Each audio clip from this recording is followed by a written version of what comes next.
என்கிட்ட சபரிக்கு நீங்க கண் உடைச்சதுக்கு பதிலா வாய் உடைச்சிட்டீங்க. நெறைய மக்கள் சந்தோஷப்பட்டுருப்பாங்க தெரியுங்களா?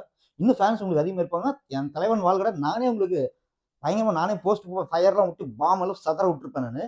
நீங்க கண் உடைச்சது தான் இது. கடைசியில குருதி புண்ணல் ஆக்கிட்டீங்க. கமல் சாருக்கு ஒரு வேதனை. நான் மேக்கப் போட்டு நடிச்சேன், மேக்கப் போடாம நடிக்கிறேன் அப்படின்னு ஒண்ணு கூட வந்திருக்கலாம். நீங்க வாய் உடைச்சீங்கன்னா நெறைய பேர் சந்தோஷப்பட்டுருப்பாங்க. ஏன்னா அவ்வளோ வன்மங்கள் இருக்குது. பாரு வ வயித்துல வாயில ஃபுல்லா அவ்வளோ வன்மம். வன்மத்துக்கு பேர் போனவள் பாரு அப்படிங்கிற அளவுக்கு வந்துருச்சு. என்ன பண்றது? ஆனா சபரி வந்து கரெக்ட்டா தான் டாஸ்க் விளையாண்டாரு. அவர் எங்கேயுமே கை வச்சு இது பண்ணல. ரொம்ப அக்ரெசிவா போய் பாரு தள்ளும்போது தான், ஒரு கட்டத்துக்கு மேல யாராலயும் பொறுக்க முடியாது. அந்த மாரி தான் நடந்ததே தவிர்த்து, நீ வந்தீன்னா கைய புடிச்சு இழுத்து விட்டு, அந்த மாரிலாம் எதுவுமே சபரி பண்ணல. அவரு கரெக்ட்டான கேம் அவரு விளையாண்டாரு.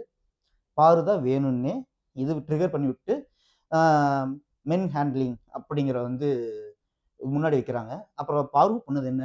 போய் ஃபர்ஸ்ட் அக்ரெசிவா தள்ளி விட்டது இந்த மாரிலாம் இருக்குது. அதெல்லாம் எந்த கணக்குல நம்ம எடுத்துக்கிறது? ஸோ பாரு, நீங்களே உங்க வாயில கேட்டுக்கிறீங்க. பார்த்து, அதுக்கப்புறம் உட்காந்து கேமரா முன்னாடி